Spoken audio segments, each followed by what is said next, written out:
দেখেন না আপনাদের এলাকার মেয়ে, তিনবারের সাবেক প্রধানমন্ত্রী বেগম খালেদা জিয়া অসুস্থর বিছানায় পড়ে গেছে।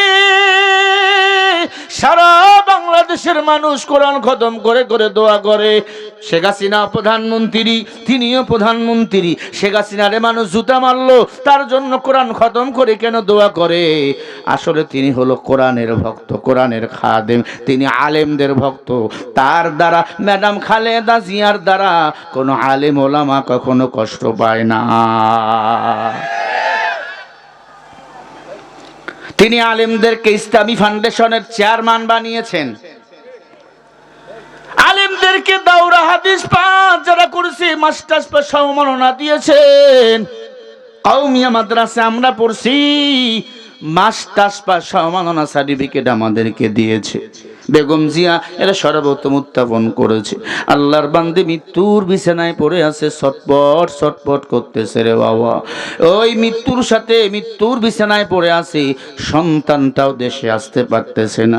তারেক রহমান খুব দ্রুতই দেশে চলে আসবে, কিন্তু গতকালকে দেখলাম ওই ঢাকা এভার কেয়ার মেডিকেলের সামনে অনেক বড় ব্যারিকেড, হাজার হাজার পুলিশ পাহারা দেয়। এটা ভালো লক্ষণ নয়। আমাদের মন সাক্ষী দিতেছে, আমাদের মন বলতেছে, ফেসবুকে ঢুকে দেখি অনেক মানুষের কানাকানি। আল্লাহর বান্দি হয়তো আমাদের মাঝে আর বেশি নাই। ছেলে বিদেশে, তাই তো প্রকাশ করতেছে না। আমার দেশে অনেক কিছু হয়, প্রকাশ অনেক দিন পরে হয়ে যায়। আমরা বলি আল্লাহ, আল্লাহর বান্দি বেঁচে থাকলে হায়াত বাড়াইয়া দাও। আর যে দুনিয়ার জমিনের মায়া ত্যাগ করে চলে যায়, কোরআনওয়ালা আলেম ওলামাকে মোহাব্বত করার কারণে তুমি তাকে জান্নাতের মেহমান বানিয়ে দাও। তারেক রহমান সাহেব দেশে আসবে, মানুষ অপেক্ষায়। আমরা বলবো তারেক ভাই দেরি করবেন না, দ্রুত দেশে আসেন। আমরা শুনলাম খুব দ্রুত আজ এবং কালকের মধ্যে দেশে আসতে পারে। আল্লাহর বান্দা আসলেই দেখবেন হুট করে মিডিয়ায় খবর চলে আসবে, আল্লাহর বান্দি আর বেঁচে নাই। কারণ এত বড় ব্যারিকেড আমরা কখনো দেখি নাই। নিরাপত্তা জোরদার করা হয়েছে, কারণ আল্লাহর বান্দি বেগম খালেদা জিয়ার আকাশচুম্বী জনপ্রিয়তা বাংলাদেশে রয়েছে। কথা বলেন না কেন? ওনার দুই ছেলেকে যখন শেখ হাসিনা মারতেছিল, রিমান্ডে নিয়ে কোকো সাহেবকে তো মেরেই ফেললো, তারেক রহমানকে মারে আর মোবাইল করে আওয়াজ শোনায় আর বলে, বেগম জিয়া রাজনীতি ছেড়ে দুই ছেলে নিয়ে বিদেশে যাও। ম্যাডাম বলেছিল, আমি আমার সন্তানকে দেশের জন্য কুরবানি করে দিলাম, এরপর দেশ ছেড়ে পালাবো না। আল্লাহর বান্দিরে কত কষ্ট দিয়েছে, বেরি পড়াইছে, 2 কোটি টাকা নাকি এতিমদের আত্মসাৎ করেছে। আর যে এতিমখানা শত শত বানাইছে, সে কখনো এতিমখানার টাকা বলেন মারতে পারে? মিথ্যা মামলা, এমন মামলা দিয়েছে শয়তানও হাসে, কুত্তাও হাসে। এই মামলা দিয়ে বেগম জিয়াকে 10টা বছর কারাগারে ঝুলাইছে। পয়জন সুই পুশ করেছে, যেই পুশ কইরা আল্লামা সাঈদী হত্যা করছে, সেই পুশ করছে ভারতের ইশারায়। আল্লাহর বান্দি মৃত্যুর বিছানায় পড়ে গেছে। কেউ কেউ বলছে তো বান্দি মরে গেছে, কেউ কেউ বলছে আল্লাহর বান্দি কে শুধু অপেক্ষায় রাখা হয়েছে, এমন জায়গায় রাখছে ওখানকার খবর কোথাও আসে না, সন্তানের জন্য শুধু অপেক্ষায়। আমি আবার বলবো ভাই, আল্লাহর বান্দি যদি সুস্থ আছে, আল্লাহ হায়াত বাড়ায়া দাও। এই সময় তাকে আমাদের বাংলাদেশে আবার দরকার। আর যদি মরিয়া যায়, ও আল্লাহ তার কবরটাকে জান্নাতের বাগান বানিয়ে দাও। জোরে বলেন আমিন। কারণ বিএনপির এক নেতা বলছে, বেগম জিয়ার জানাজা এত বড় জানাজা হবে, এই জানাজার নামাজে এত মানুষ হবে, অন্য কোনো মানুষের এত বড় জানাজা হয় না। এই কথা ইশারা বুঝতে পাই, আল্লাহর বান্দি মনে হয় আর বেঁচে নাই।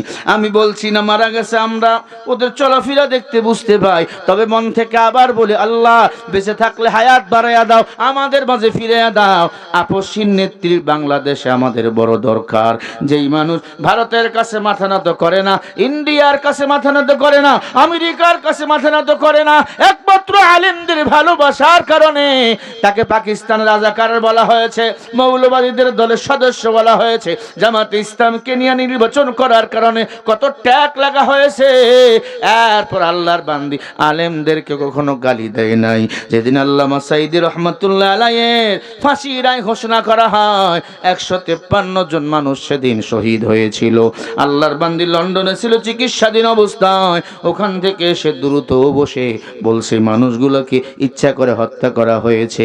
সেদিন আল্লামা সাঈদীর পক্ষ নিয়ে কথা বলার কারণে বেগম জিয়াকে পুলিশ এসে ধাক্কাইতেছিল, গ্রেপ্তার করবে।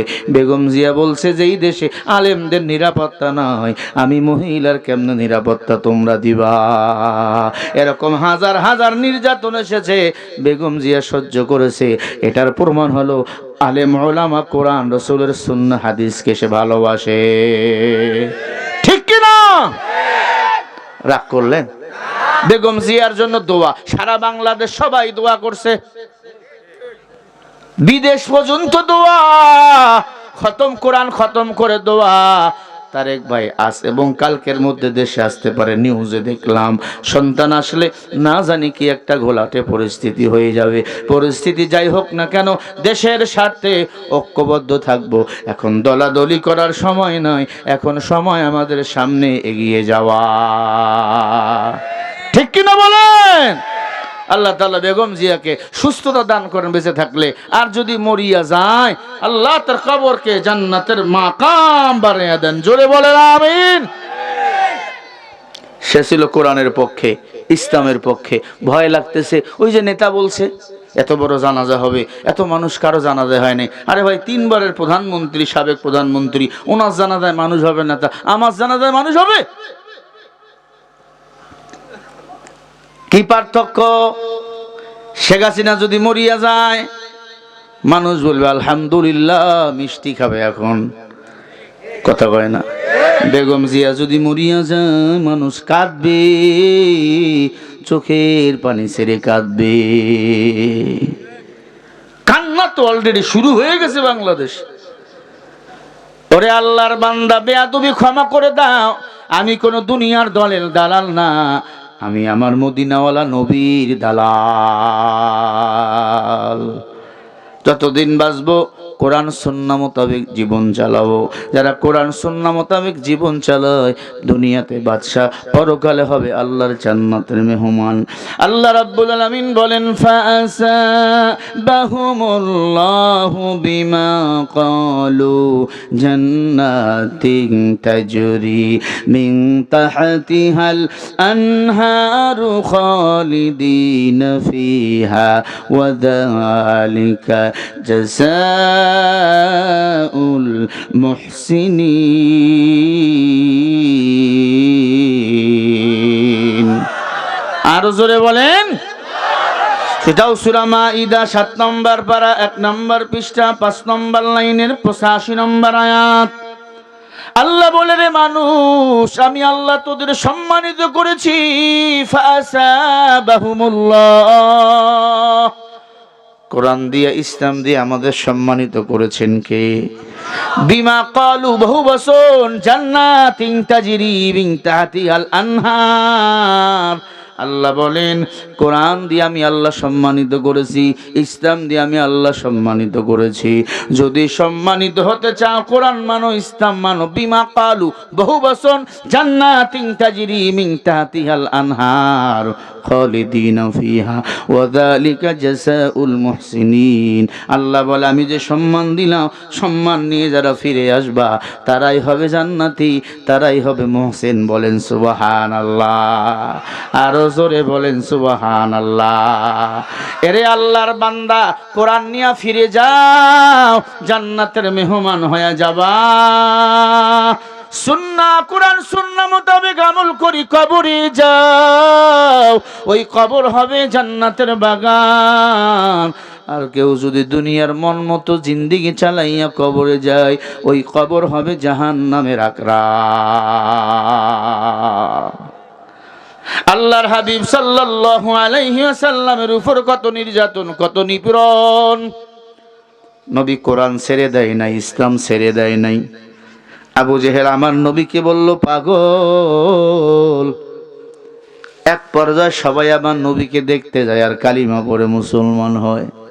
কারণ কি? কয় পাগলের চেহারা এত সুন্দর কখনো হয় না। বলেন না সুবহানাল্লাহ। আবু জেহেল ডাক দিয়ে কয়, ও ভাতিজা, বাপ দাদার 14 গোষ্ঠীর ধর্ম ছেড়ে দিলা, নিজের মন গড়া ধর্ম মানো? নবীজি বলে না না, বাপ দাদার ধর্ম মন গড়া ধর্ম, একমাত্র ধর্ম হলো ইন্নাদ-দীনা ইনদাল্লাহিল ইসলাম। ইসলাম হলো আমার আল্লাহর কাছে একমাত্র পছন্দনীয় ধর্ম। ঠিক না ভাই? ঠিক জোরে বলেন। ও মুসলমানেরা, আবু জেহেলের মাথা গরম। আবু জেহেল ডাক দিয়ে কয়, ভাতিজা, তুমি যদি আমাদের দলে ফিরে আসো, মক্কার প্রেসিডেন্ট তোমাকে বানিয়ে দেবো। আমার নবী বলে, চাচা, দুনিয়ার প্রেসিডেন্ট চাই না, আমি পরকালের বাদশাহ হতে চাই। আমার নবীকে পাগল বলা শুরু করলো। ছোট ছোট বাচ্চাদেরকে দিয়ে পাথর মারতেছে। আমার নবী ইসলামের পথ ছেড়ে দেয় নাই। আমার নবীকে এক পর্যায়ে পরীক্ষা করা শুরু করলো। ডাক দিয়া বলে, ভাতিজা, আকাশের চাঁদ, পূর্ণিমার চাঁদ যদি 2 ভাগ করতে পারো, 2 ভাগ করতে পারো, তাহলে বুঝবো তুমি নবী। আল্লাহর হাবিব ডাক দিয়া বলে, চাচা, চাঁদ কোথায় আর আমি কোথায়? আবু জেহেল বলে, তাহলে আমি বুঝলাম তুমি নবী না। আল্লাহর হাবিব সেজদায় পড়ে গেল, আল্লাহ, চাঁদকে একটু বলে দাও, আমি ইশারা করলে যেন 2 ভাগ হয়ে যায়। আল্লাহ বলে, পয়গম্বর, টেনশন করবেন না, আপনি শুধু শাহাদত আঙ্গুল দিয়ে ইশারা করবেন, চাঁদ সাথে সাথে 2 ভাগ হয়ে যাবে। আল্লাহু আকবার। ইমামুল আউয়ালিনাল আখিরিন বাহর সাদকা রাহমাতাল লিল আলামিন। আল্লাহর হাবিব বলে, ওরে চাঁদ, সুবহানাল্লাহ জোরে বলবেন। এখন না, আল্লাহ রাসূল ইশারা করে, রে চাঁদ, আমি মুহাম্মদ যদি নবী হই, 2 ভাগ হয়ে যাও। সাথে সাথে চাঁদ 2টা ভাগ হয়ে গেছে। চাঁদ একটু নিচে আইছে। বলে, চাঁদ কত বড়? 2 হাত দিয়া ধরা যায়। বলে, সূর্য কত বড়?